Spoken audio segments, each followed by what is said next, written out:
ये समंदर में बिछाए जाने वाले केबल किसके हैं, ये जानकर आप चौंक जाएंगे। दोस्तों, ये केबल है इंटरनेट का। इंटरनेट समंदर के अंदर से चलता है। जी हाँ, यकीन नहीं हो रहा है ना, लेकिन ये सच्चाई है। इंटरनेट समंदर के अंदर से ही चलता है। कैसे चलता है, चलिए जानते हैं आज की इस वीडियो में। अगर आपको यकीन नहीं हो रहा कि समंदर के अंदर से इंटरनेट चला है, तो आप दुनिया के 95% लोगों के साथ है। उन्हें भी यकीन नहीं हुआ था जब उन्हें पता चला था कि समंदर के अंदर इंटरनेट चलता है। अब आप कहेंगे कि इंटरनेट तो सैटेलाइट और मोबाइल टावर की मदद से चलता है। सैटेलाइट से सिग्नल आते हैं और मोबाइल टावर उन्हें कैच करके हमारे मोबाइल डिवाइसेस तक पहुंचाते हैं। लेकिन जनाब, ये पूरी तरीके से सच नहीं है, क्योंकि दुनिया का 90% इंटरनेट समुद्र के नीचे बिछाए गए तारों के माध्यम से चलता है। दोस्तों, यहाँ हमें एक डायग्राम दिखा रहे हैं जिसमें आपको समुद्र तट पर केबल स्टेशन नजर आएगा और उससे होकर जाती हुई एक लाइन दिखाई दे रही होगी, जो कि है एक सी केबल, या जिसे सबमरीन केबल भी कहा जाता है। यही वो माध्यम है जिससे इंटरनेट चलता है और ये पूरी दुनिया में बिछा हुआ है और समुद्र की सतह से हजारों मीटर की गहराई में इन्हें बिछाया जाता है। इस केबल में हर थोड़ी दूरी पर रिपीटर या एम्पलीफायर लगाए जाते हैं ताकि इंटरनेट सही तरीके से काम कर सके। दोस्तों, इंटरनेट को पूरी दुनिया में पहुंचाने के लिए इन सबमरीन केबल्स को समुद्र के अंदर से निकालकर एक देश से दूसरे देश तक बिछाया जाता है।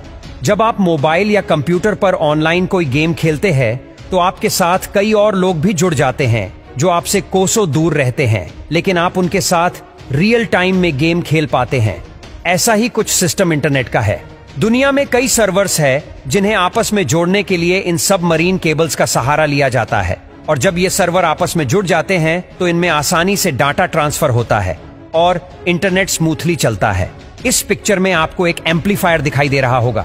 इनको इसलिए लगाया जाता है जिससे सिग्नल की स्ट्रेंथ कम ना हो। यह समय समय पर सिग्नल को एम्पलीफायर करके उसे आगे जाने में मदद करते हैं। इन सबमरीन केबल्स को शिप की मदद से समुद्र में बिछाया जाता है, लेकिन यह केवल वन टाइम इन्वेस्टमेंट होता है जो बहुत ज्यादा होता है और इसका मेंटेनेंस भी बहुत कॉस्टली होता है।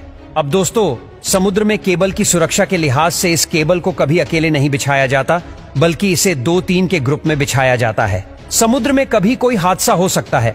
मान लीजिए सुनामी आ जाए, या फिर वायर टूट जाए, या शार्क जैसे जीव भी कई बार इनको नुकसान पहुंचाते हैं। ऐसे में इन्हें रिपेयर करना बहुत मुश्किल होता है और इसमें काफी टाइम भी लगता है। तब तक इसकी जो सेकेंडरी केबल है वो इंटरनेट के सिग्नल को भेजने में मदद करती है। अब आप सोच रहे होंगे कि यह काम आखिर किया कैसे जाता है। तो देखिए, शिप में क्रेन की मदद से वायर को समुद्र में डाला जाता है और फिर एक मशीन को समुद्र में डाला जाता है जो सही जगह पर एम्पलीफायर को सेट करती है। क्योंकि दोस्तों, समुद्र में कई जगह गहराई बहुत ज्यादा होती है, वहां गोताखोरों का जाना भी सुरक्षित नहीं होता, इसीलिए यह पूरा काम मशीनों से लिया जाता है और ये वायर पूरी तरीके से चेक भी करते हैं। चलिए अब आपको वायर्स के बारे में बताते हैं। देखिए, ये वायर ओपन है।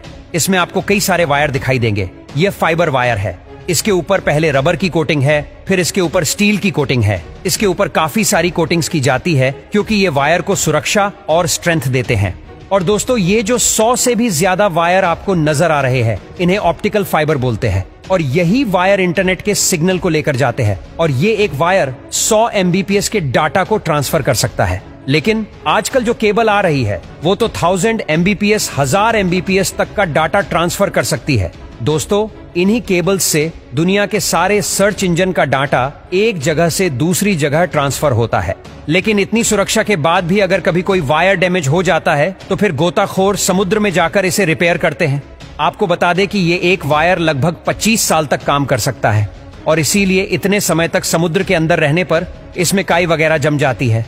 अब आप सोच रहे होंगे कि आखिर समुद्र में केबल बिछाने का काम कौन सी कंपनियां करती है। तो दोस्तों, बहुत ही कम कंपनियां हैं जो ये काम करती है, जिन्हें टियर वर्क कंपनी कहा जाता है। ये कंपनियां पूरी दुनिया के समुद्रों में सबमरीन केबल बिछाने और उसे के मेंटेनेंस का काम करती है। भारत में भी लगभग हर बंदरगाह पर यह सबमरीन केबल्स बिछी हुई है।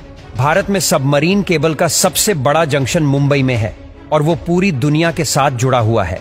अगर इंटरनेट सबमरीन केबल से चलता है तो ये एयरटेल, आइडिया, जियो हमें इंटरनेट कैसे दे पाते हैं। तो दोस्तों, ये सबॉर्टियर 2 कंपनी है जो इन सबमरीन केबल वाली कंपनियों से इंटरनेट खरीदकर उसे हम तक पहुंचाती है। और दोस्तों, इंडिया में जो सबसे बड़ा केबल नेटवर्क है वो टाटा ग्रुप का है। इसके साथ ही कुछ समय पहले रिलायंस ने भी अपने खुद की सबमरीन केबल लॉन्च कर दी है और वो 25,000 किलोमीटर तक लंबाई की है। और यही वजह है कि रिलायंस आपको फ्री इंटरनेट दे पाता है और आपकी मौज हो जाती है। हाल ही में भारत सरकार ने इंटरनेट कम्युनिकेशन के लिए चेन्नई से अंडमान निकोबार तक समुद्र में 2312 किलोमीटर लंबी ऑप्टिक फाइबर केबल बिछाई है।